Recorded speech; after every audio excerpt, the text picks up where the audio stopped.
Hello and welcome to episode 355 of the Board Game Barrage podcast. My name is Mark. I am also known around these parts as the Green Tank, and I am joined by my fellow tanks, Kellen the Red.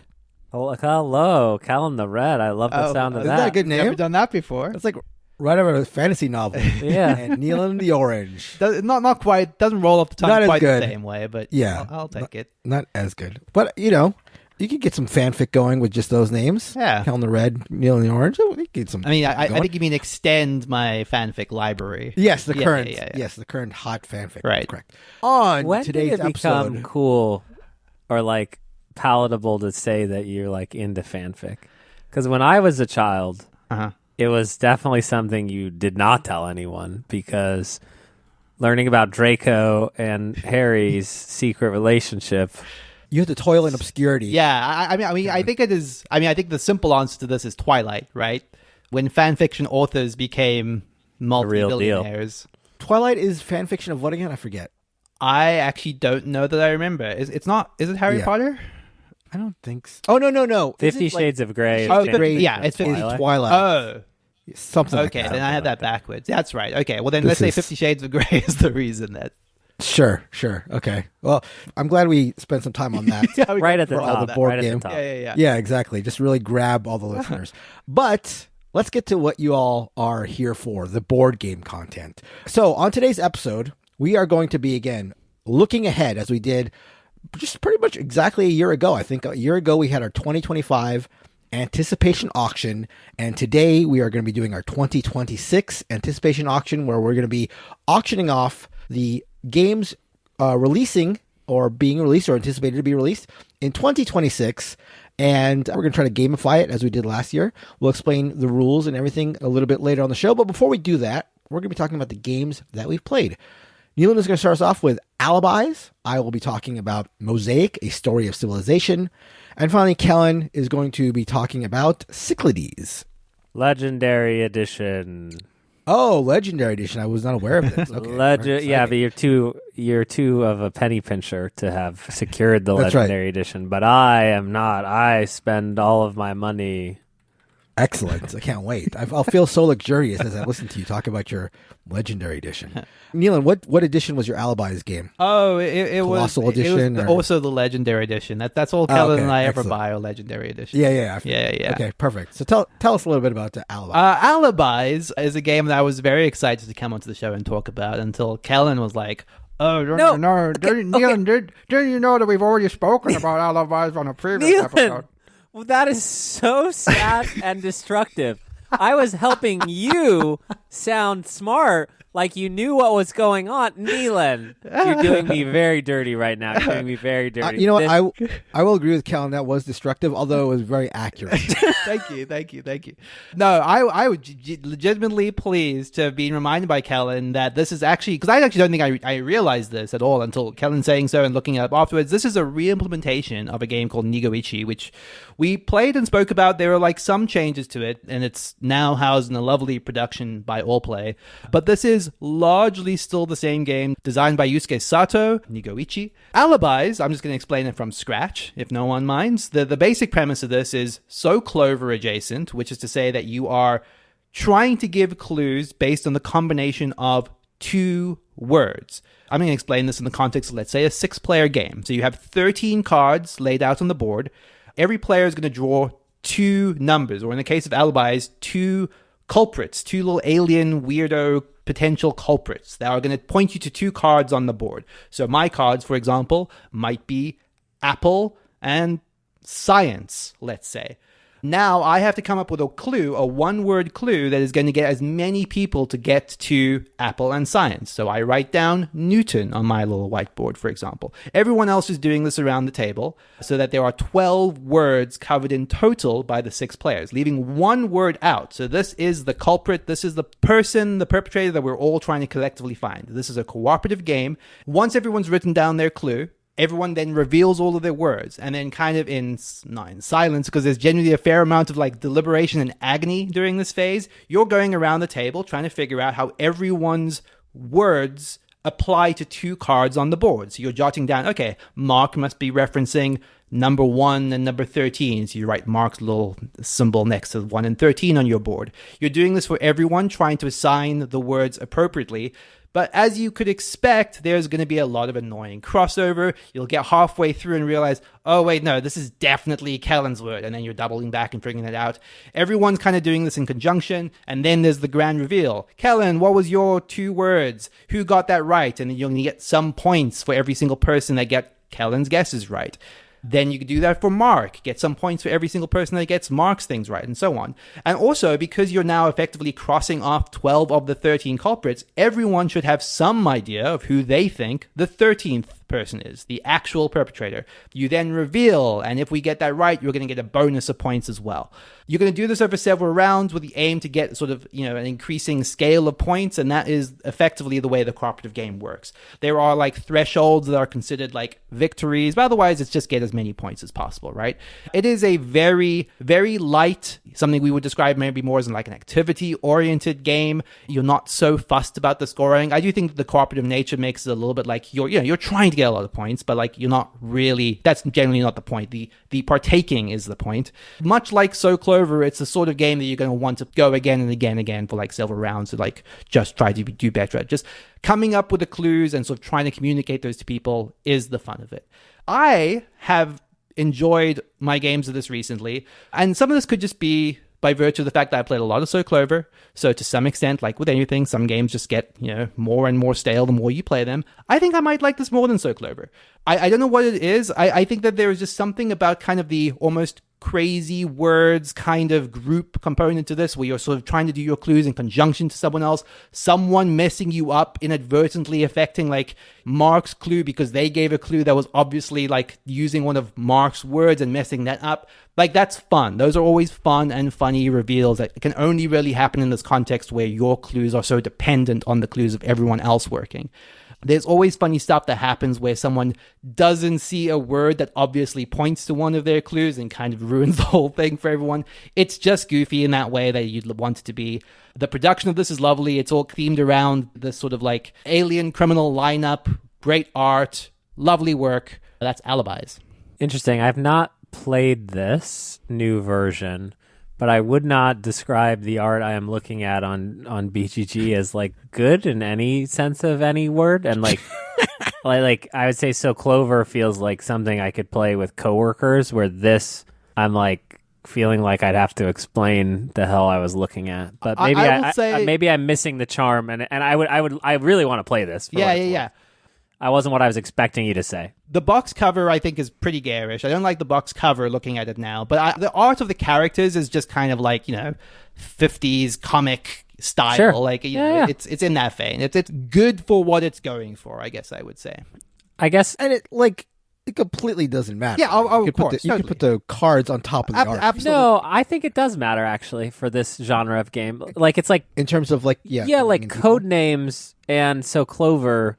Like, you can convince total normies, total people to just say, like, oh, it's a word game. Like, this, no. I don't think anyone is going to be dissuaded from wanting to play this in looking at innocuous pictures. All right. Well, I'm going to print out a photo of this and take it to coworkers tomorrow, and I'll let you know.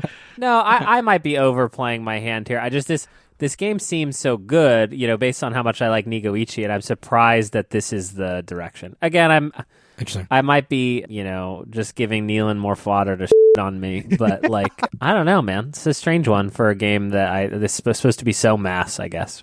But yeah, that is Alibis by Allplay. I got a chance to play a game that I've been interested in for a while. This is Mosaic, a story of civilization, designed by Glenn Drover and published by Forbidden Games. Can I just say real quick, Mark? This infuriates me because I backed this game and I've not played. I still have it and I haven't played it. Like, this is. Let me guess. You got the Colossal Edition. Do you literally have the Colossal? Because there's a Colossal Edition. I don't think I don't have. I definitely don't have whatever the Legendary. biggest all in. Yeah, I think that they had like multiple tiers, and I think I got like the middle tier or something like that. Okay. But like, this is actually, funnily enough, one of the stories we always talk about is when you famously set up and taught a game and then had to dismantle it 5 minutes. Yes. That was my experience with Mosaic. I set it up, taught it, and we stopped playing it 20 minutes later, and I was like, oh, so you actually had started. we were like maybe a round in. which is Okay. How long ago was this, out of curiosity? I mean, when it fulfilled, so like 3 or 4 years ago, Okay, maybe. long time ago. Yeah, But I've held on to it on the hope that it's good. So tell me, Mark, is Mosaic Yes, good? this one goes out to my friend Neelan listening to this episode. So my track record, to step back a second, with Glenn Drover games is pretty good. Perhaps not great, though. I'm a very big fan of Railways of the World, which is a train game that he co-designed with Martin Wallace. I enjoyed Raccoon Tycoon and Railroad Rivals, which are two more recent designs. I like them okay. And I've yet to play some of his more beloved designs, Age of Empires 3, which I think, Kellen, have you played that one? Age of Empires 3. I don't think so. Or Empire's Age of Discovery. I feel like one of those you have played. I can't remember. Those are two like worker placement games of his that are held in high regard, that I've heard are pretty fighty. And for some reason, I've thought that you played them, but probably not. Anyhow, so yes, his two probably most like, aside from Railways of the World, his two biggest games, I think, are Age of Empires 3 and Empire's Age of Discovery. I've yet to play them. They're very, very high on my list of games that I want to play. I'd heard a lot of very good things about Mosaic going into my play of it, with the main thing being that it was a civilization game with a lot of tags. Now, when I say tags, I mean little symbols on the cards that you're going to be acquiring that are going to let you pay for or qualify for other cards and score you points. So that's what I'd heard. It was a civilization game full of these like little symbols that you're trying to accrue. And indeed, it is that. But let's talk about how you go about playing Mosaic first. I should say that, first off, while in many ways it is a very fast game, much to its credit, it is a bear to set up, and in terms of its overall footprint on the table. Speaking of which, I should clarify, again for Neelan's sake, that I played the retail version of the game. I know there is a colossal version that has a lot of miniatures and things going on, but I did not play that. So if there are big quality improvements or degradations, I'm not familiar with those. So setup, as I said, is a bear. You're going to start out with a pretty big map of Europe and North Africa with a bunch of small hexes that are all over the board. And you start the game, I generally don't talk about setup, but I feel like it's important for this one. You start the game by placing a token on every single one of these hexes, and then you flip over every single one of these tokens, and then like 60% of the tokens will have an X on it as opposed to something else, and then you remove all the X's. So like setup takes a little while, and there's like a bunch of decks to shuffle and set up and organize and put scoring cards in. So setup is quite a bit. On the other hand, I felt like this was, in many ways, a pretty quick game, including a quick game to teach. On your turn, you're going to take one of 8 pretty easily defined actions that are all represented pretty clearly on the edges of the board itself. And describing how the actions work, I think, is pretty straightforward. I won't go into every action in detail, but generally, you're going to have your own personal board that are going to contain a number of tracks representing how well your nation produces different kinds of resources in the game, those being stone, food, and ideas. So one of the actions you can do is produce those resources. You pick a resource, you produce it. The stone you produce can be used to build buildings and build world wonders, which are 2 of the actions you can do, building buildings, building wonders. The food that you can produce can create more population, which is another action you can do, increase your population. The ideas that you produce can be used to change governments, which give you sort of powers and scoring opportunities. Or more commonly, you'll spend your ideas to research technologies. Again, the changing governments and the researching technologies are 2 more actions that you can take. Finally, there is a 4th resource, money, that you can acquire by taking this taxing and tariff action. That's the way you get money. And then you spend that money, which also can be used as a wild resource, as a 2-to-1 exchange. But you can also spend the money to do another action, which is to add troops to the map. You're doing all this for an area control scoring that happens when these scoring cards that have been shuffled into the various decks come up. So each of these decks, there's a population deck, there's a technology deck. Each of these different actions generally have a deck. There'll be a scoring card shuffled into them, and when the scoring card pops up, you'll do an area control scoring. I'm already a little deep in the woods in terms of the explanation, but I feel like I do need to talk about the aforementioned tags that I was referring to earlier. These tags are little symbols that can be found mostly on the technology cards that you're going to be acquiring, and the tags are little circles that come in 8 different colors. And often, as I mentioned earlier, in order to add a technology to your civilization, in addition to paying this idea resource, you need to have some number of a certain color tags already present in your civilization. So, for example, there might be this military technology card that I want, and it might say as a prerequisite, I need 2 military red tags already in my civilization. So that's sort of how that works. In addition to needing these tags to qualify for the technologies, there's a race element, which is sort of fundamental in the game, where the first player to get 6 tags in each of the 8 colors gets like a reward for victory points in the game. There will also be another random sort of race reward that the players are going to be going after. These are randomized at the beginning of the game. It might be the first player to build some number of military units, or the first player to have one of each color tag. So there are these race elements that are fundamental for scoring at the end of the game. A couple things about actually playing the game. I mentioned the game is fast. The turns are generally super fast. On your turn, you've got a quick action. You pick one of the 8 actions. Although there can be things that are shifting when it gets back to you, because the actions are pretty quick and pretty clear. Even if your first action is not available, generally you'll know what your second action and your third option will be. And oftentimes I found that I took my action and I was done and sort of collecting what I need to collect or doing whatever I need to do. And almost immediately my turn was coming up really soon. So really whips around, I think, pretty fast. That said, because of all the racing to score these achievements and because of the area control, you should probably, when you're trying to play this game with some skill, you probably want to keep an eye on what your opponents are doing well in, which tags they're doing well in, how they're doing in terms of the board presence for the area control scoring.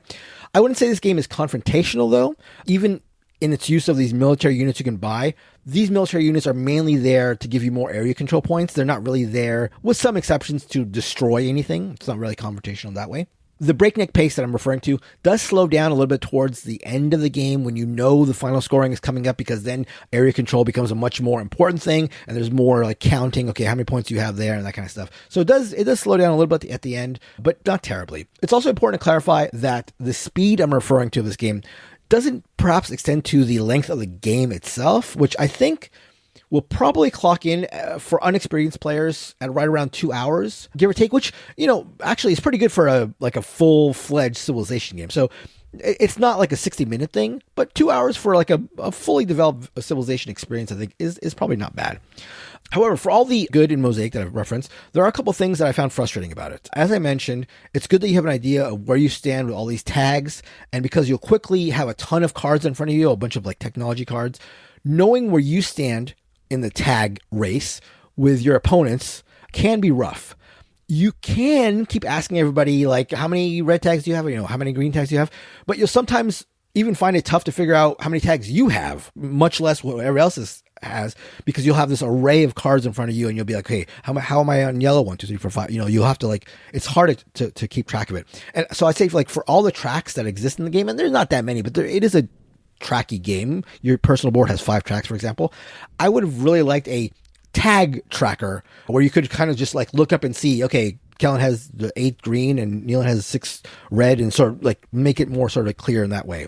And for all the fun there is in acquiring these technology cards that give you tags, and more importantly, and I haven't mentioned this, these technology cards you get can give you really cool bonuses, like passive abilities or one-time bonuses, a lot of cool things like that. For all the good in the technology cards, which in a lot of ways are the sort of the center of the game, we did find there was quite a bit of luck of the draw involved. Often a card row, technologies in this example, would get a little stagnant, like there's nothing anybody really wants, and then somebody buys one of the cards because maybe, something sort of works for them, and then suddenly the next player flips the card and it happened to work out perfectly in their setup. This absolutely happened in our game in such a way that I just happened to be the recipient of a really, really fortunate card flip that felt like it gave me the game. And sure enough, at that point, I felt confident that I was going to win. Everybody sort of had the sense I was, and I ended up winning the game fairly straightforwardly. And it did feel like it was because I kind of flipped into something that was really good. So there is a lot to really like in Mosaic. I want to stress that. Pretty easy to teach Civilization game that isn't harsh enough to scare people who don't want too much aggression or too much take that in their Civilization game. I think that is a substantial market or niche of game players out there. Turns move quickly. There's a lot of fun technology cards that I mentioned earlier that do make you feel more and more powerful as your engine gets built up in this fun way where you're acquiring all these technology cards. That said, the messiness of keeping track of the very important to keep track of tags was a bit of a drawback, as was, and this is much more important, the sense of the lucky card flip. That was the bigger issue that at least I had. And especially later in the game where engines are more fleshed out and getting something that really works feels like it has a bigger effect. Like earlier in the game, if somebody has a fortunate card flip, you still feel like things can be mitigated and things can change. But when somebody has a really well-established engine and then a card flips that really synergizes, that can feel pretty powerful and is a bit of a concern for me. I also tend to like my Civilization games a little less tracky and a little more attacky, but that's just a general personal choice, I would say. And so I definitely enjoyed my play of Mosaic. I think that if after repeated plays of it, it became clear that the luck thing continued to a really big factor, I might be less inclined to like it, but I very much do appreciate a game that is so snappy, relatively simple to teach, and does make you feel like you go from a puny starting civilization to a pretty massive engine with really big fun turns toward the end. That is like a fun feeling. I've heard this referred to as something like a Civ version of Terraforming Mars, and I think that that seems apt for good and for ill. So yeah, that is Mosaic, A Story of Civilization by Glenn Drover and Forbidden Games. Neil, I think you would like this, and I would be happy to play this. Totally. I think actually that last point you made about it being like a Civ Terraforming Mars was a lot of the appeal for it for me. Like, I don't love Terraforming Mars, but I think Terraforming Mars is like 2 twists away from being a game I would really love. Yeah. And then you add the Civ theme on top of that. There's obviously a fair amount, at least on the surface, shared DNA with something like a Through the Ages, and it plays a lot shorter than that game. So yeah, there is a lot of appeal there for me. I should try it. I do think that some of the dryness of it is maybe what put me off after like learning the rules for it. I think the dryness is counteracted by the kind of like coolness of the technology cards. Like the technology card stack is by far the biggest. There's a massive stack of technology cards. And you do feel like for the issues that can happen when you just happen to get a lucky technology card, it does also feel like you can really sort of like tailor your civilization to the like type of game you want to play. Like if you want to grow your population, you can get a lot of the yellow food producing cards and make that kind of civilization. And the cards did feel in my play of it, like the cards did not feel like, oh, there are just 8 versions of the same card. Like they did feel sort of interesting and different and made for like a fresh, interesting play. Like I feel like if the cards came out a different way, it would feel fresh and interesting and potentially quite different. Like if I decided to go a different tact in my civilization building. So I don't think the blandness, maybe aside from the art, if it doesn't really work for you, isn't too big of a problem with this one. I guess it's just like, I don't know. How many Civ games can one have, and then should one keep this? Because I think it's kind of similar to my thesis or what we're going to be talking about in just a second. You keeping this, Mark? Was not my game. This was a game that was on my want in trade list. Sure. I will say that I would still trade for it, but my eagerness for it has been dampened a little bit. Like if I got a good offer for it, I would probably go for it, but I'm not really as actively seeking it with the same ferocity as but it's certainly a game that, like, I feel like a lot of games, playing games the way we do, where we often will just go through them real fast. After I've played a game a few times, I'm pretty much ready to move on to try something new. And that will often like express itself in like, I'm sort of done with it. I don't really want to play it again. Mosaic, I would still definitely play again. Like, again, I really do appreciate how generally quickly things move. And the fact that I feel like, I play this game now, last time I played it was a week and a half ago, something like that. I feel like I could probably teach it right now. And that's a big plus as well. Yeah. Especially for a Civ game. Yeah, exactly. Kellen, Cyclades. Oh, you have something else? No, but Legendary Edition. Legendary Edition. You just keep forgetting that, so I'm not sure if you're compensating for something. He laughed, but it was off mic. Everybody laughed. Okay, Cyclades Legendary Edition is I almost said it's a legendary game, and I take it back. So when people are talking about dudes on a map, meeples on a whatever game, they are usually, when I joined the hobby, talking about games like Comet, Cyclades, and Blood Rage. Over the years, many new ones have come out, like Ankh, like Rising Sun, like Cthulhu's game. And now Bruno Cathala has revised Cyclades into the Cyclades Legendary Edition. I have never played Cyclades. It was always a game I had for many years, a game I culled and wanted to play, and then they announced Legendary Edition, and I'm like, all right, I'll just get that and we'll move on. Comet is dudes on a map in Egypt. Blood Rage is dudes on a map with Vikings, and Cyclades is dudes on a map with Greece, the gods. I never remember, like, there's like, if it's Apollo, it's one thing, and then if it's...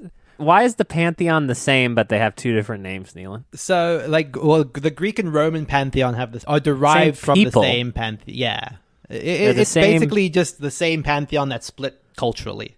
With different names. Why do that to us? Because then we sound dumb and ill-informed on a podcast. In this game, you are combining auctions with area control. Every action that you take is determined by a god that you have bid on in the offering phase. That means your ability to do actions is heavily focused based on what's going on. You are trying to get 3 metropolises, which are made up of 4 different buildings. So the second you have built 4 different buildings anywhere on the board, you make a metropolis 1/3 of the win condition.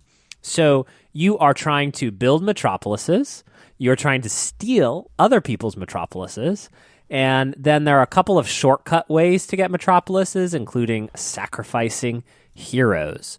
So one of the most interesting things about the game is that it is barreling towards win conditions, because anytime someone builds a metropolis, that is furthering the state of the game because someone could steal it and then win and end the game. I think the nature of this game is this elegant Euro-y auction that is quite strong, and then a lot of monster cards, a lot of hero cards that are allowing you to do things that like don't necessarily jive with the Euro nature of the auction that you've just done, but the auction is super fun.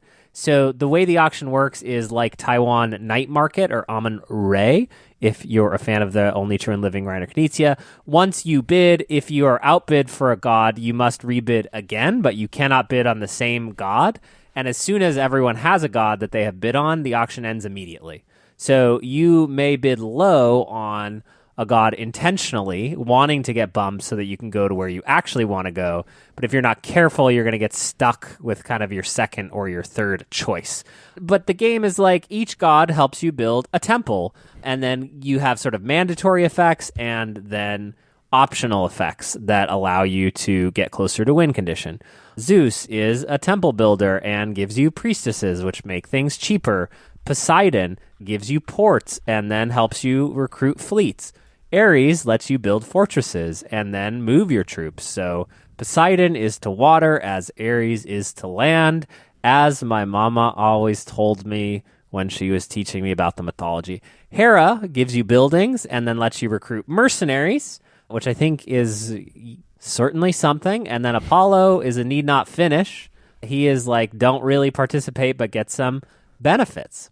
The auction is really tense. The auction is super strong because as the game goes on, people are just bidding more and more money. So you think you're getting richer and richer, but that money is getting drained out of the system by this auction where everyone is going up and up and up. Monsters, most players, most gods that you bid on, you can get monsters. That's true, right, Neelan? That is true. Yes. Yeah. Yes. I think all of them, I think, except Apollo, yeah. right? The order of the gods really matter, right? And they cycle in the same order. So depending on the player count, some of the gods aren't available. So you actually might see that this turn, boats are available and they get to go first. But for the next 3 rounds, nobody's moving a boat. Okay? And that changes things because if you want to move a boat, you better move your boat right now because no one's moving a boat for 3 turns. Does that make sense, Mark? Do you see what I'm saying? It does make sense. Yeah. I gotcha. So if you're into naval combat, you might not like this game because you literally cannot choose naval combat over and over again. And so I think that Euro players really like this cycling thing that's happening because it's like, oh God, next turn, Ares is back and land combat is unlocked, and then it's going to be available for 3 more actions. So I want to do this, then I want to do that, then I want to do that. And then these monsters are like, teleport your troops from one land to anywhere else you want on the board. So it's like they just unlock crazy abilities that like become really, you've got to fight for them. If you're not getting them, you might not win, or they're the sort of the game changer for the game. So it's a weird juxtaposition. So monsters are one-time use powers and then sometimes affect the board, but you must pay to upkeep them. Heroes are another type of card that you can buy. Those are increasing your ability to move on the board, but also unlocking other win conditions if you sacrifice them. So there's a lot happening. I would say that my hot take here, when you played this at multiple player counts, is that I like this. I don't love it. It's not as elegant as Inish. It is not as bombastic for me as Cthulhu Wars. And our plays have averaged probably 3 to 3.5 hours. And I would say if we could get that down to 2.5 hours, this would be like an 8 out of 10, never would leave my collection. And like people online tell me that they can get it down to 2 hours. But as we've said, I think most people on the internet are liars. Neelan, what do you think about the legendary edition of Cyclades? It's a weird one for me, right? Because like the thing you said, right, is that like it was the game that was kind of always in the back of consciousness when we were playing Komet and playing Inish and playing, a lot of more recent Dudes and Map games. I and you and all of us were aware that Cyclades was this one that was very esteemed. So like it's kind of had to live up to that reputation a little bit. The thing that's kind of weird to me about it and having played it now is that I honestly kind of felt, and maybe this feels stronger in retrospect than I even felt at the time necessarily. I feel like we felt the majority of the time and the majority of the concentration focusing on that auction, which is good and great. But that does mean you're not spending as much time thinking about the way that troops can move and be manipulated on the board, right? Like, it's a game where the majority of the most brutal, interesting decisions are in that auction phase. And that's good. I like that auction phase a lot. But it does make me wonder, man, would I just like a version of this game that was just that auction phase and then kind of got rid of, like you said, the silliness of troops moving around, the restriction of like, okay, once you set up troops, then they're not going to move for 3 more rounds, or a monster swooping in and killing things, or a pretty bad battle system, in my opinion, where you each roll a die and then someone wins or loses. All of that kind of feels like stuff I don't like and a distraction from the things I do like, which is not the people moving around the board. So that's a weird place for one of these games to be in. Yeah, it is interesting. Like some of the gods, like the turn is pretty rote in terms of what you even can do with the resolution. Some are a bit more like Ares and Poseidon have a bit more thinking that you need to do. Yeah. But often like the resolution is even shorter than just the bidding. And to your point, the combat system is not super great. And it does have the same thing in Inish where it's like gang up on whoever's winning or else we're all going to lose together kind of ness. Again, I'm holding on to this, and I'm excited to play it more. It does have a team variant where you can play like 6 players, 2v2v2, that like I would love to try just for the fun of it. So this is probably one I'm taking to Dice Tower West. I think it's quite large, but it's good. It's very good. I don't know. I like there is a lot of love online, and like this is the best, my favorite, and I'm like this is your favorite again. No, love Cathala, shout out to Cathala, love to Cyclades, love to the Pantheon, Apollo, Hera, my favorite. But I don't know. Mark, have you played Cyclades in any form? I have played Cyclades. It's been a long time. Yeah. Actually, whenever I think of Cyclades, the image that pops in my head is that I was trying years ago, like very early in my board gaming life, trying to get my soccer friends to play board games, and it was in general successful. It was successful in general, but part of the reason that it became successful is I learned a big lesson with Cyclades because we were going to have a hangout at somebody's house, and we'd been doing this like every week after the games, and it'd been going well. I was bringing games, and everybody's having fun, and they're like, okay, bring a game, and I brought Cyclades, and I will never forget people holding their beers and like talking and chatting, and I have Cyclades. I don't know why, but I had the board on the ground, and I guess I was thinking we were going to play it on the ground and trying to teach these people how to play Cyclades, and it was just a disaster. Oh, no. It was a complete disaster. But it was a good lesson because that really recalibrated what teaching a board game to people who are not quote unquote board gamers or more deep in the hobby, where to sort of aim my target. So yeah, Cyclades will always be the game on the floor that I never finished my first or second play of whatever that was at the time. But I have played it since then. Again, it's been years and years. And I remember, as you said, the auction mechanic being the like highlight by far, for sure. Yeah, interesting. That is the legendary edition of Cyclades, one that I'm glad to have finally been able to play. Before we move on to the auction, the 2026 anticipation auction, speaking of auctions, just a reminder that we are going to be at Dice Tower West, as we've been mentioning here and there already. If you're a patron of the show, you would have already gotten an email from us asking if you were coming and if you were interested in joining us for the Friday gaming meetup at my place. So look for that. And if you have not replied and intend to potentially go, I would encourage you to do so. And if you're a patron and have not received that email, please email us and I will make sure to send it to you. And hopefully we can see you there in one form or the other. Also, big news happening this time of year is our listener top 20. That form is now up if you want to participate in this year's listener top 20 submission. So you can go to boardgamebarrage.com/top20 and submit your top 20 games of all time or whatever consideration you want to use.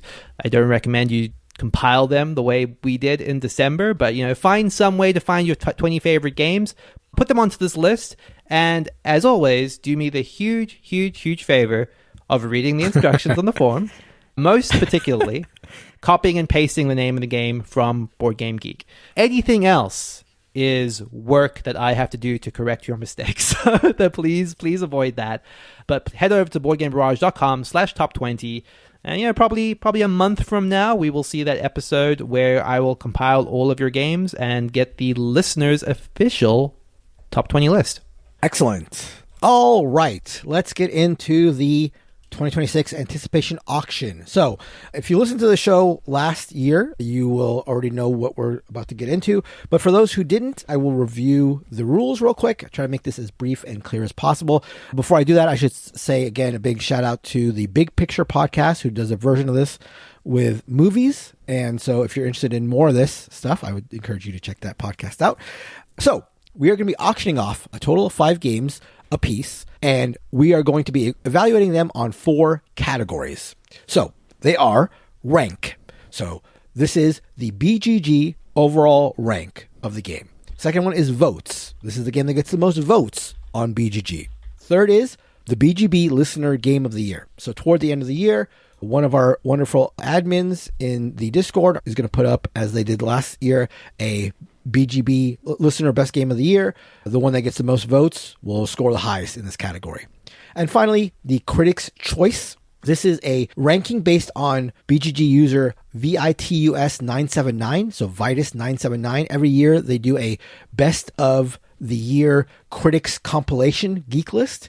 And so we are going to be going by Vitus979's compilation of all the critics' top games of the year. So again, to review, it is BGG rank, it is votes, BGB Listener Game of the Year, and Critics' Choice. Those are the 4 categories that we're going to be auctioning for. Whoever scores the highest in each of the categories will get 3 points. Second will get 2. Third will get 1 point. However, a game must qualify. It has to either be ranked, get a vote, something, appear on a list to score. Nealon fell foul of this last year. I forget, it was Puerto Rico, didn't qualify for something. He got a big 0 there. So you must qualify to get a point in a category. We're going to be taking turns proposing a game for the auction, and we're going to start with $100 each, 100 virtual dollars each. Each person will eventually acquire 5 games, 1 for each of the categories, and 1 wildcard game that does not have to be sorted yet. Later in the year, once we revisit this, you're going to be able to assign your wildcard to whatever category you think is the weakest of yours, and that is how we're going to do it. When you have acquired 5 games through the auction, you're done. You can no longer propose games. And finally, the leftover money is going to be a tiebreaker. So there's a reason for us to hold our cash and not just spend it all willy-nilly. Those are the rules of the game. Is that clear, gentlemen? Clear to me. Relatively clear? I'll take relatively clear. I'm getting no responses. So yeah, because I can't say anything anymore now that Nealon has mocked me so much, That's true. I appreciate that, Nealon. You appreciate that, attacked. Nealon? Did I hear that right? Yeah, so okay. we can get it going. So I'm not attacked by you. That's never happened. So that has never happened. You're right. That has never happened. So let's get into it. Let's get right into it. We're not going to go over the standings of last season, but I will say we'll go from whoever finished third to whoever finished first. So I think Nealon gets the first pick. In reverse order, right? Reverse order. Oh, actually, Callan's last. Callan should go first. Wait, really? Yeah. I wasn't lost? You are not. Let me just double check Did that. I beat him by 1 or something like that? You did beat him by 1. Okay. So, correction, Kellen. Listeners won't know this because I edited it out, but Kellen stepped away. Oh, I'm laughing. Upon your return, I regret to inform you that you have the number one pick of this, or number one auction At one game. point, I was winning this. For reasons I won't explain. I'm not trying to drag you here. No, why I'm saying you go first. At one point, I was winning. How did I go At from one winning point. to losing? That point passed. I hate to tell you. It was point all about passed? Mark's like last minute rush of Zenith, the least deserving Zenith game in history. carried me. Wait, Zenith. this is because Zenith did well? This is why we're having this? Yes, and for the right reason. Zenith is a good game. All right. Legit. Well, there's your quote. I swear it's a good game. All right, so I am choosing a game to auction, That's correct. and I must place a bid based on the criterion. I did not want to go first. I'm just going to be honest with you guys. So put a junk game up there. You can put whatever you want. And I mean, you then might get stuck what with if it. need not bid? What happens? I mean, you have to bid a 0. You might get it for free, and you might get a Garbaggio for 0. Okay, so I have to take a game that I bid on. Are you going to screw this up? No, Are you I'm gonna not. do this? Okay. All right. Most Critics' Choice number one game. Okay. I see what I'm doing here. Okay. So you do need to assign the game after you win it. but you don't need to assign. You don't need to sign it yet in advance. Yeah. Okay. All right. I will put up for auction The Game Makers 2026. So this is a Bezier Games release. This is a game where the cover of the game is 1,000 other board games. I can see Ankh. I can see Ticket to Ride. I can see Gloomhaven. The cover of the game is literally other board games. And this game is designed by Ben Rossett. This has some hype. It is very high currently in the amount of people who have voted on it. It's in the top 5. I will bid $0. Can I bid 0? You can, but You can zero. bid 0. All right, I'm bidding You can 0. bid 0. I will outbid you for $5. You got all these games here. I mean, how can a game with all these games just be? worth Yeah, $1,000? how can a game that contains this many good games be bad? On the cover. Yeah, I guess I'll not go- just on the cover. I'll go. 6. I have to say, I trust I don't think I've seen this cover in like full detail before. This must have been like a licensing nightmare. No, because there's like And 30 you- people in the board game industry, and it's like, we're going to reuse your art in our art. How do you feel? Like, this is recycling. This is if you care about recycling, you care about Look, this. whatever work was necessary to get this cover done, they went through it, so they must believe in it, and I believe in it too. And my bid of 6 has gone unchallenged. I will bid 7. I'll bid 8. I will bid 10. I'm considering bidding 30. Okay, that doesn't mean anything. I'm just trying to figure out where I would put this. You're at what, Neelan? I'm at 10. I will 10? I will punish myself and take it for 10. As a I'm gonna go 11.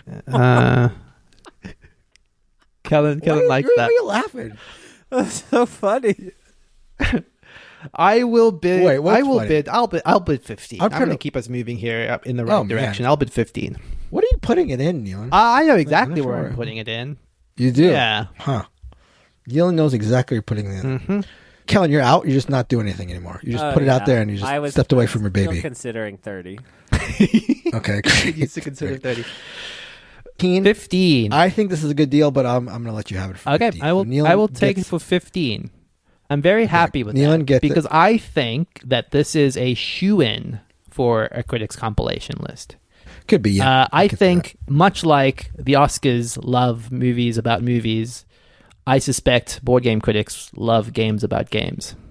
Okay, but board game That's critics interesting. have bad taste, right? We can agree I on am that. not. I'm not saying that. Oh, you're To be not going to clear, comment you're on that. Well, saying that. you just bid like less than $20 on it. What can you buy for $20? That's how much you like the critics. That's true. More than I never you thought two of it were that way. willing to bid. How do $15. I No, get I was thinking criticism about for 30, that? Neelan. I was He thinking. was- Sorry, thinking you were about 30. considering He was 30. You thinking were about 30. considering 30. That's Yeah. right. That's right. That's true. Thank you. You can't deny that. Okay, Neelan, you're up. Okay, I will put up for auction. I'm going to put up Cozy Stickerville. Okay. Kellen shakes his head in exasperation. No, but it's like Should this game even be allowed? I can't Yeah. say this out loud. and yet you're going to say it and have it recorded. I love it. No. I'm bidding 8, by the way. I start with 8. I'm going 8. You're going with 8. Go ahead. Yeah. Kellen, what do you got to say? I want to hear this. I've said it too many times. It's like when you go to a restaurant and it's like the love me latte. I'm like, no, I'll have the Valentine's medium special. latte. Yeah, I will. I Okay. can't say the love me latte to the barista. Right. Okay. You see what I'm saying? Does that make sense? I will bid 10. I'll go 12. I will do 15. I'll do 16. This is a game that comes with 800 stickers. That's how you know it's good. Kellen, does that make you reconsider? I like stickers. Okay. Oh, all right. to be That's all what in I'm on saying. this. I'm asking you. I'll play with you. What's the Kellen. number now? I'll do 17. Yeah, you run out of money. I'm not going to run out of money. I'll do 18. I will do 19. Final offer, Mark. 20. Oh, 20. this I'm doing game 20. doesn't have gender neutral relationships in it, so Can I retract I'm my- out. I'm doing 20. 20. You're done. Yeah. 20, you say? You are going to be crippled. No, if no. you do I mean, 21. I'm thinking about it. Like, if I were to buy this, I would need 3 more games, and I would have spent $35. Right? That's what we're saying. Well, I mean, assuming I'm done. Well, I know you're going to be done from the next bid. To be clear. Okay. I'll bid 21. 22. I'm done? Don't you ever presume to know what I'm doing. I'll let you take it Okay. until Kellen comes in with the 30 he's been considering this entire time. I'm putting it in with votes. What is the name of this game again? I've forgotten. Cozy what? Cozy Village or something? Stickerville. Cozy Stickerville. Perfect. It's my vote Okay. game. Okay. And that's 22. Okay. So I'm gonna do it. I'm doing Brass Pittsburgh. Okay. 20. This is the latest edition of the Brass series from Roxley. I think there's a chance that this blows up and becomes a big time dud, but because who knows? Like, I feel like Brass has been overextended. 30. I think that there's the one he was considering. He finally spent I it. think that there is actually some validity to that, which is to say that Yeah. it could come out and be better than both of them, right? In which case that would be a phenomenal purchase. It could come out and That's be true. like a complete dud. Like I think it's likely to do well. Well, I don't know. Again, what more could you do with Brass? I'm going to say 31, but honestly, what more could you do? I think that well is probably run dry, but I'm going 31. I have lived in the city of Pittsburgh, so that is worth at least $1.32. 35. Okay, 36. It is the American. He's been lying to us. Yeah. That you were What? like lying. No, I'm trying to present. I'm presenting all sides of the Did you story. say Oh, 36, yeah. Mark? What did you What? say? 36? What's the bid at? Yeah, sure. I'll say it right now. 36. Okay. Did you just outbid yourself? I'm not sure what just happened. I might have. But again, 30. you I'll presume bid to know 37. That's fine. Someone bid. 38. Yeah, Mark's a little liar. I don't like. I'll bid 40. Oh, look at this guy. Yeah, this is. I still remember Nealon from the Elder Scrolls when he showed his true colors last year. That's true. Oh, yeah. He lied directly to you. Yeah, it was 41. a direct lie. Yeah, it was. Out of game. It was more than a lie. Out It of was like a bounds. bait and switch. It felt 41. like fraudulent. I did 41 already. You're going to have to do 42. 42. The answer 43. to everything. Okay. 43. Like, why are we pretending like this isn't worth at least 45? I'll bid 45. That's fine. Okay, I'll do 46. Okay. Okay, here we are. Mark is getting to half of his stack. He doesn't want a stack, is what I'm hearing.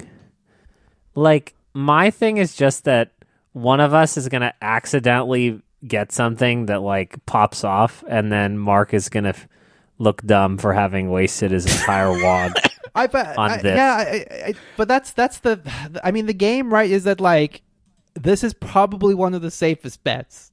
You know, like This is definitely the safest it's bet. not. It's not But- gonna be like, man, I got the best game of 2026 for like a pittance. But like, if you wanted confidence that a game you bought is gonna do well, Brass Pittsburgh is probably it. And when does they this? pull up- When is it coming to the people?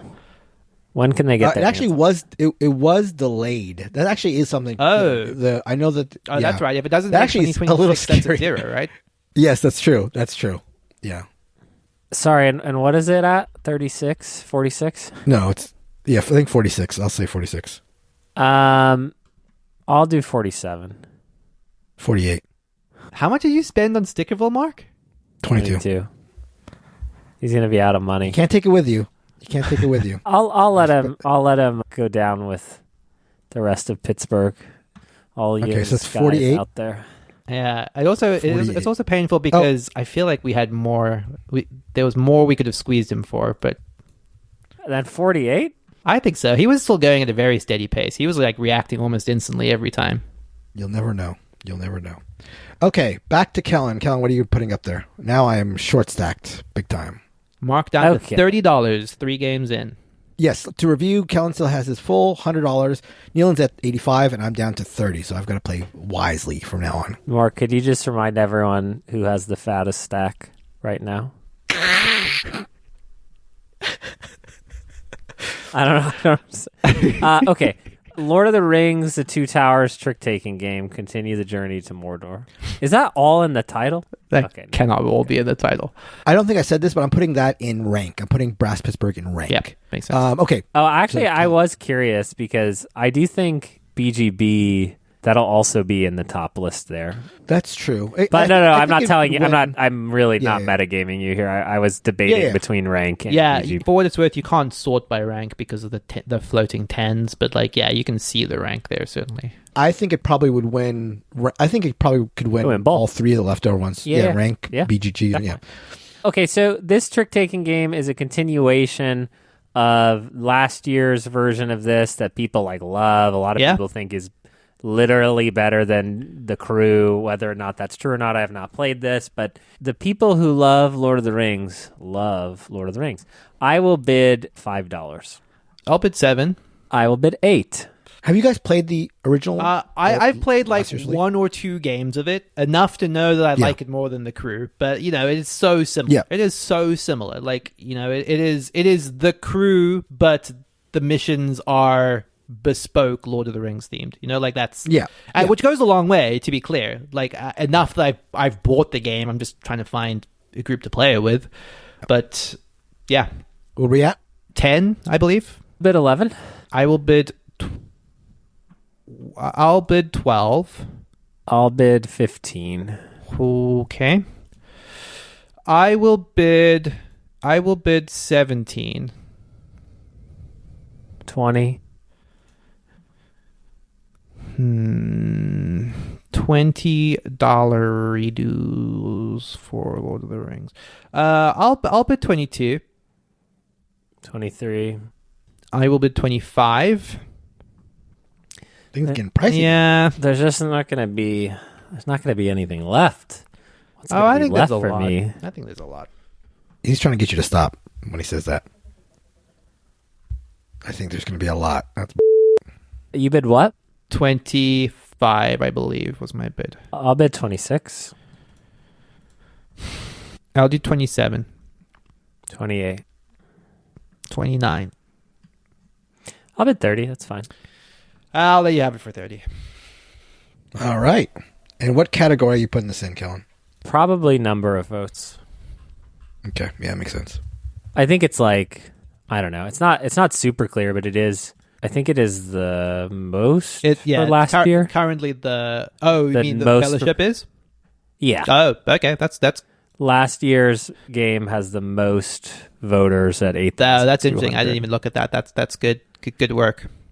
I was faltering a little bit on the idea that, like, you know, it's a released game, so that's why it has a high number of votes. That's true. And it's a follow up, so it's like it's certainly not going to happen, but I do think it'll finish high. I think it will do well. I think that's a good metric to at least get some content. I mean, yeah, there's nothing. This is all a lark here. I forget. Are expansions qualifying?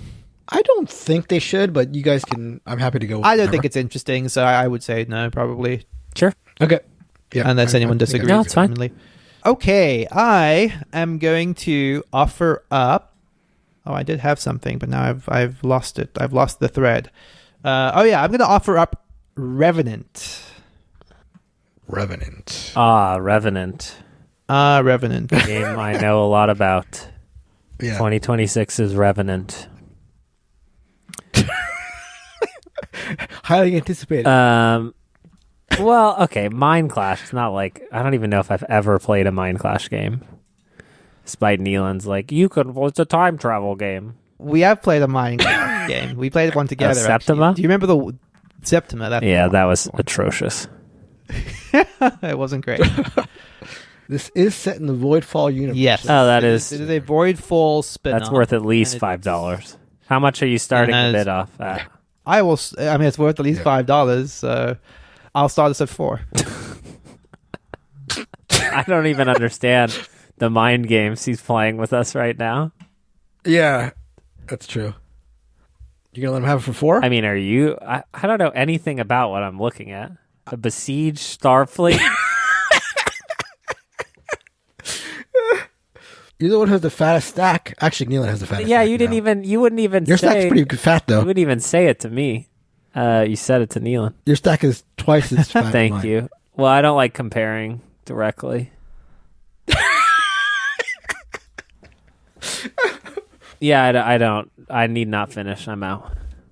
Oh my god, he's gonna get this for 4. Well, I Okay, mean- I guess so. I'm not gonna bid on it because I don't know where to put this game. Where's he? Yeah, gonna I don't know if I thought running out that of far ahead as to actually where to No, start. I mean it's a To be game he's perfectly interested in. I see why he's bringing it up, kind of thing. It looks like I would Okay. play this with him. Where? Yeah, where's it going? Yeah, that's it's funny actually because like the restriction on the format here means I now have to like get into one of these. You could put it in Categories. wildcard. You could. I could put into wild card, but I don't think I'm going to do that because I'd rather save something for the wild card. I think I'm going to put this into BGB votes. Sounds good. Revenant. Okay, so that leaves it to me. I'm gonna put up. See, now I think I gotta do a little more strategy here, given my size of my stack. You know what I mean? Mm-hmm. So I'm gonna go with World Order. This is by the same team that did Hegemony, which was a game that I enjoyed last year. And so I'll start this off with $5 for World Order. Simulate the modern global political system and area control game. So I like games that have a political bent to them. I liked Hegemony, so I'm happy to spend $5 on this. I'll bid 6 for this. I'll bid 7. I will go 8. We'll go 10. I've got 3 categories left, and I've got $30. So 10 would be the average. I think that's right, Nealon, right? Of what you have left, yeah. Well, what was the question? What is 30 divided by 3? Yeah, that is 10. Confirmed. Thank God. Okay, you know what? I'll go 11. I'll go 11. Slightly less than 10. I'll go 12. Yeah, if you keep it just running because if you take it, you're going to be even more screwed for the next few. You went 12. Would I go 13 on this? I'll go 13 on this. I'll go 13. And now just the fact that he wants it means that I want it. Scares you. No. I like, you bid what, Mark? 14. Every dollar. Use half of your money left. No, I'll let you have it for 14. Yeah. Right, was the number? And okay, so now I need to channel some of his confidence because he only had 2 categories left. BGB Game of the Year or Critics' Choice. So where did he want to put this? And I'm sorry, was it 14 or 13? I can't remember how much you bid. 14. 13 or 14? 14, okay. Okay, so my guess is like, well, I don't want to share my heuristics because that's all I got in this, I am going to put this in. So sorry, if I put it in wild card, I can then select at the end where to put it. Not even today. It would be like when we're like wrapping this up, when we're evaluating. In a year, I You can get like a free swapsy. I could swap it into any category. I will do that Okay, so Kellen is putting because I could see it being a critic thing. I could see it being a BGB Yeah, I thing. agree. I probably would have, in your position, maybe done BGB, Yeah, but Yeah. not to say Sure. you did the wrong Yeah, thing. no, But yeah. like that feels right to me. But yeah, Could be who knows? Favorite. All right, Kellen, after just acquiring World Order, you are left to put the next game up. Oh, the money's not there, guys. As they say, the rent is too damn high. Well, that's a really old reference. Take it out. I'm not in my Unk era yet. Why? What is this game, Carnuta? What is this game? Carnuta. Yeah, I have no idea. It's like got a lot of votes, but again, that also means like it's come out. You know what I mean? Or like it may have already happened. Okay, I will pick a game that I am actually excited about, which, give the people what they want. I pick Dark Pact 2026. Dark Pact. Yeah. Okay, so this is and I don't want to hype it too much, it is a deck building game made by Tom Lehman, coming out in like 12 to 15 days. People seem to really like it. I've already pre-ordered a copy. I'm very excited about it. Dark Pact. I will bid $1. I just played the new Tom Lehman card game on BGA. I forget the name of it, and I thought it was really, really good. So I'm excited for this one. I had not heard of it. Yeah, this is like Mark and I like, yeah. Yeah, it's like a Chuhan is huge wild card, but yeah. Yeah. You put $1. Let's see. Where am I going to put this if I get it? That's true. This is a cheapie. I maybe shouldn't have done this strategically. Should have gone for heavy hitters until Mark was bled dry. Do you want to change it? No. You can change it. No. Dark Pact. I think I'm not in a position to bid for this, so he may get it for $1. It's tough because, do I want it? Because you start to think about like, okay, I've got 3 slots left. Do I want one of them to be Dark Pact, a game I found out about 10 seconds ago? The end of this becomes people just getting stuff. Totally, from what absolutely. I recall. But I want to save my slots to be able to get the things, Yeah, I mean, I'm not thrilled at you having it for $1, but I also don't feel inclined to stop you. Yeah. So I think take right. it. Where are you putting it? Oh, that is the question. It's funny because like Critics' Choice does, and again, this might be an unwritten rule or something you don't say out loud, but like the publishers that send a lot of review copies get these games on end of year lists, and there's a popularity thing is for sure. not one of those publishers, or I'm not familiar with the publisher. Maybe I'm mistaken. I will put it in the BGB category. I feel like that's the one that I have the most influence on myself. So sure. If I play it, if we love it, I mean, maybe even not if. Maybe my journalistic integrity is not important. Once I say it's amazing, we get it on the list. Dark Pact, Tom Lehman. This guy invented Race for the Galaxy, guys. Like I said, I played his last game, Chuhan, which I have not heard too much about, but I just think it's an excellent 2-player card game. So yeah, I think you and I are like for sure. in it for Lehman. You know what I mean? Yeah, I agree with that. I agree with that. Nealon. Okay, who am I going to submit? Indeed, I am going to submit. I had some ideas here because it is the thing that's kind of reminding me of our thing last year. Is that you get to the point now where it's like, okay, all the games here, they all should be things I want to have on the off chance that I get them, which does mean I can't just keep doing that. Okay, I will put up for auction the Great Library. I was just looking at this. New Vital The new Lacerda. Weight 4.42. It's a big boy. It is a big boy. How much you putting up for this? I will start the bidding at $1. I'll go 5. I will go 10. I have 3 left. Nealon, remind me, if I have 3 spots left and I have $3, how much can I average? 9.99-ish. I'll go 11. I'll go against what you just said. I'll go 11. I will bid 12. I think I'm willing to go 14. I'll round it to 15. Callan, you're not doing anything here. Yeah. Mr. Lacerda? 15 is what Nealon has said. And in response, I will say 16. I'll do 18. I feel like this is a good deal. 18. 18 drags Nealon down to like the Callan level of money and they can fight. Okay, I think this is a really good deal, but you can have it as far as I'm concerned for 18. Where you I will take it. I'll just put it straight into rank. Okay, so it is to me. Nealon has a lot of money left. No one has fought him. You're there now, though. I've dragged him down enough. You're right there with him.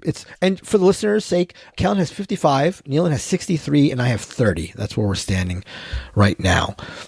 I'm going to put up Spirited. This is one of the latest games from Garfield Games publisher. This was designed by S.J. McDonald, Shem Phillips, and Zach Smith. And I'll put this up at $1. Spirited. I feel like he's baiting us. Yeah, it's funny because I don't know how far to like push him, if at all. To bait him back? Yeah. Because you're gonna give me a Garfield game for $1? I'm very ready to give you a Garfield There's game. There's nowhere for you could slot this. It's not about the $1. It's about the spot in your. No, I have a slot for it. The only reason I guess at this point I'll just say the only reason I would outbid you is in the hope that I could bid you up. Yeah. Okay. Suck him dry. because I don't want it. That's not a good negotiation strategy. Okay, so I'm getting it for $1? Yeah, I think you're getting it for $1. Yeah. Okay, I'm going to put this in Critics' Choice. Mark, I think this game is bad. I have played it on BGA, and I did not enjoy it. I think it's quite bad. And I also think that some of the common consensus seems to be that it's quite bad. I think Garfield games, I think critics like Garfield games. And if I have to spend $1 and it raises my per game average, I'm fine with that. I think Spirited. I just think Garfield games just generally work with critics, and I think there's a chance that it's a value buy. But maybe not. Maybe I'm wrong. I would like to enter the Realm of Reckoning for $5. Yep. The Realm of Reckoning. I thought you meant like you actually wanted to go to the Realm of Reckoning. I didn't know it was a game. Some metaphor. This is an Ivy Studio game. This is always a company that makes very pretty games. I don't know much about it yet, but you can always be assured that they are lookers. Yeah. These are the people behind Moonraker. I bid $5. Sky and all that. $5. Yes, the publisher behind Mega Hits, Moonrakers, Veiled Fate, Fractured Sky, Moon Rollers, Mythic Mischief, and Tend. So you know it's going to be a good production for sure. You know, we're at I'm at $5. Nealon is not saying anything. Yeah, I'm trying to do like frantic research to some extent, but yeah, it was on my short list. But it's also a matter of where I would slot it if I want it at this point. I don't think it's going to be a good fit for what I have left. $5. Can we? Oh God. I think because it's going to go into one of either rank or critic choice for him, right? Don't look at what I have left.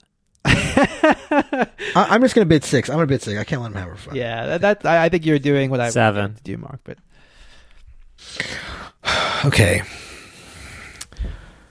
because now you guys got me all rattled about my Critics' Choice thing too. To be honest with you, if we're being honest with each other, could this be a good Critics' Choice substitute for me? I'll do 8. 9. He's not backing down. See, the problem is I don't have a stack here. Nealon, you gotta get your fat stack. I'm pretty happy sitting on my fat stack. Thank you very much. That's dangerous.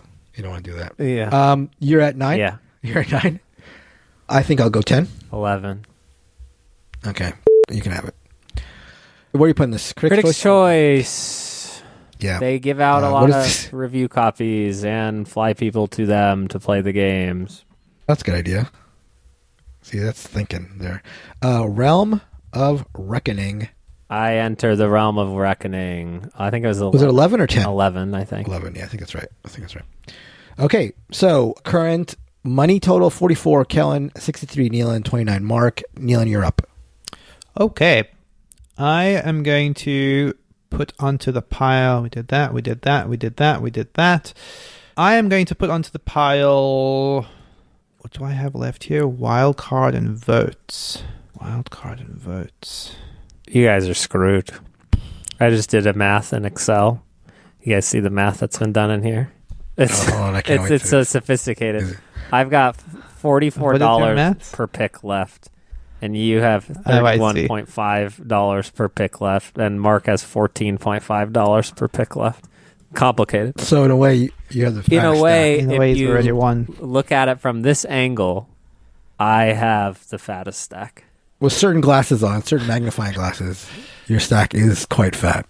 And that's just Excel. That's just math.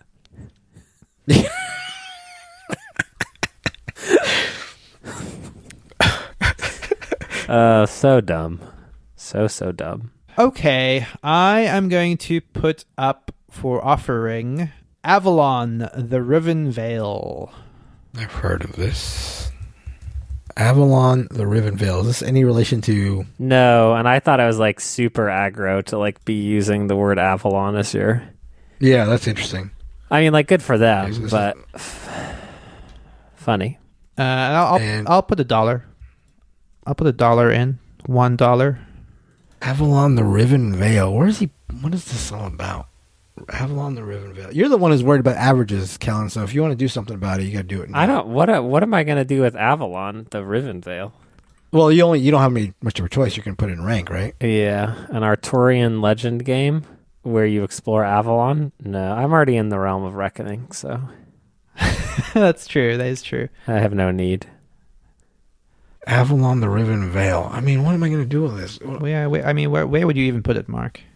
That's true. I got a wild card. Let me just see what this designer has done. Oh, is this the Oathsworn? This is the new Oathsworn. Is it? Oh, you son of a... Is that what this is? He's doing the bait switch to me this time. Okay, I'm at $2. You bastard. I don't know why you get the, like, people think you're the nice one. Exactly. He's shown his true colors like a lot of times. Yeah, I'm at 2. And people still write fan fiction about him. I'll do 3. I'll do 4. I'll do 5. I'll do 6. God damn it, I almost got away with this for $1. You did almost get away with it. Insane. I will do... This doesn't look good. I will do $6. I'll do 10. You will do $10. Yeah. Oh, the cover looks good. I take it back. I like the cover. The cover is lovely. Yeah, I agree. I will do... You said 10, Mark? Yeah. That's a lot of money, Mark. I know. You could pass and you could have so much money. Your stack would be uncontested. Yeah. You'd have the fattest of all stacks. I am trying to look down the list and see what do I want if not this. No, I'll do 12 on this. I'll do 14. I will do a nice round 15. I'll do 16. Mark is past his 14.5. Yeah, you're playing a dangerous game here, Mark. I will do you said 15, 16. I will do an 18 on this. I'll do 20. I will do... I love this. From 1 to 20. Yeah. Not ideal. You bet much more, you're gonna have Kellen with the fattest stack. That's dangerous. Yeah. Mark, you didn't need to bid me up on this. You bad man. You're gonna have so much. You're gonna be able to get whatever you want. You're gonna have the tiebreaker for sure. For sure. I will do $25. I'll do 26. I will do... So to be clear, if you had no money, you would have to... Oh, you could bid 0 still. And then just get whatever. Yeah. I mean, he could be the last Yeah. guy, I guess. Yeah. Yeah. Well, I have to propose next, so I would... If I had 0, Yeah. I could be... And you're forced saying to you want us for 26? I'm going 26, yeah. I'll just do 29. Dang it. Okay. I think that's good. This is called Avalon. What? Avalon Riven Veil. And you're putting it where? Yeah, that was the question. Good get. I think it would be okay in votes, but I'm gonna wild card this one. I don't think this is a great fit for votes, but I think I want it in a wild card. Gosh, it's so wild if you look at what I paid for that compared to what I paid for the other things. But you could have backed out at any moment. Don't come crying to me. I'm going to put up La Pâtisserie Rococo. This is a re-implementation of Rococo. Wow, they did a number to the name. Yeah, I'm making it French. I'll put this up for $1. Wait, so the last one is about dresses and this is about making pastries? Yeah, it's all about creation. Different forms of creation. Art can come in a lot of different ways. It's like you had it prepped. You knew what I yeah, was exactly. say. That's right. Is it a re-implementation, but in a different universe? Yeah.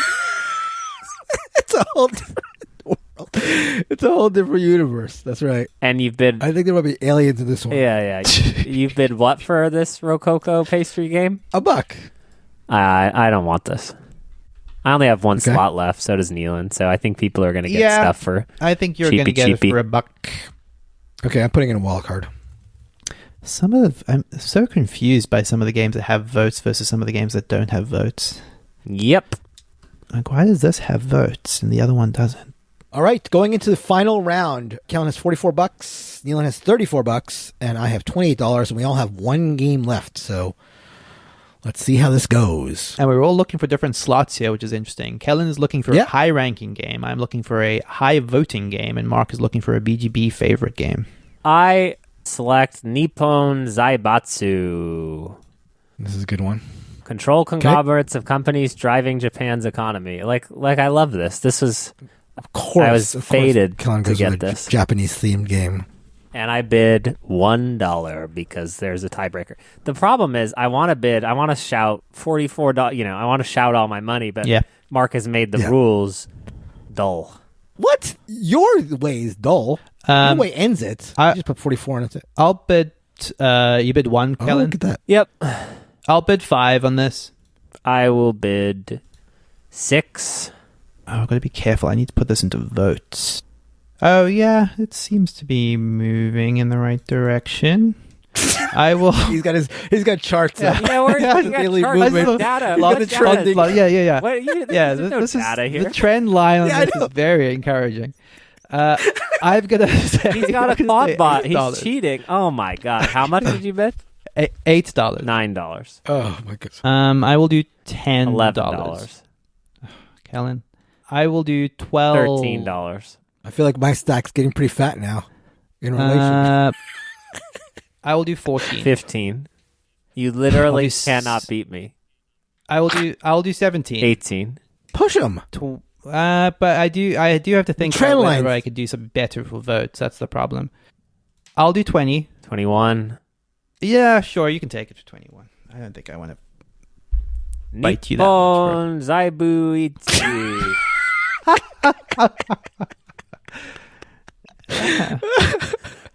Okay. Kellen ends with $23. Nealon, what are you putting up? So I know that I can take whatever I put up. Should I put my mind to it, which is important. Put your fat stack to it. If I put my fat stacks on it. The question is then just Thought that was singular, but sorry, my fat stack. The question is just like, what is the right game? What would be the best game of everything? Just go by your trend lines. Go by trend lines. On votes. Yeah, exactly. Excuse me while I consult my charts. It's funny because like there are games that are high up on the current votes thing that I just have no confidence in. Like I'm looking at Rewild South America right now. This is a lovely looking game. Yeah, but did you read the description of that?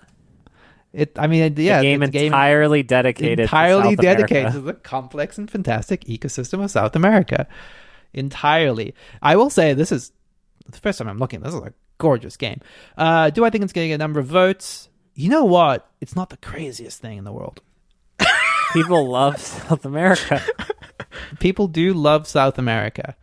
I feel like these nature games do well. Is it the exact right pick, though?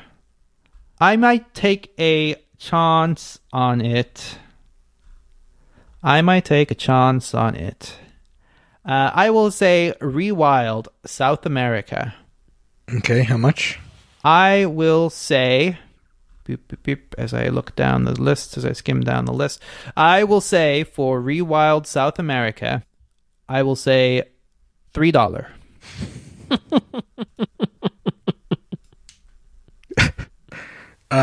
Is this going to be the BGB game of the year, Mark? It could be. Yeah, sure. We have a South American contingent. We have South Americans listening to the show, and they have a complex ecosystem. It's entirely dedicated to. Yeah, I was worried that they were going to have some other thing polluting it, but as long as it's entirely dedicated, I think that's something to consider. No, you can have Rewild. I think this is a good deal for sure, but I think you're fine having it because I don't see it as a BGB necessarily game of the year. I will take Rewild in my number of votes slot. Thank you very much. And I have the fattest stack officially. Wait, you end with the... You couldn't stop him? Stack. With a little commitment to our friends down south? I should have. Yeah, that's true. You have put me in my place. I'm going to wrap it up. For BGB Game of the Year, I'm going to do Movers and Shakers for $1. You could take it for $0, right? For $0 is what I said. Oh, yeah. Roll the tape. Nealon. It doesn't matter because I win tiebreaker either way. But I'll spend $1 for Kellen. Yeah, I think we should probably have to play $1. Your stack... He of such a fat stack. Look at him now. Look down at him now. No. Look on ye stacks, ye mighty and fair. Singular stack, gentlemen. Okay, well, we're done here. It's over. Okay, so let's go over the list real quick. Kellen, you want to go over yours? Yes, I have selected for the top ranked game, Nippon Zaibatsu. It's a new version of it. I can't say that word. For total votes, Lord of the Rings, Two Towers, the trick-taking game. For BGB Game of the Year, Dark Pact. Everybody get in on it with me. Critics' Choice, Enter the Realm of Reckoning, and Wildcard World Order. Nealon. I have in rank Great Library. I have, for a number of votes, Rewild South America. BGB Game of the Year. I don't know how this ends up here, but anyway, Revenant. I have for Critics' Choice The Game Makers, and I have for Wildcard Avalon the Riven Vale. And for me, rank, I've got Brass Pittsburgh. For votes, I've got Cozy Stickerville, BGB Game of the Year, Movers and Shakers.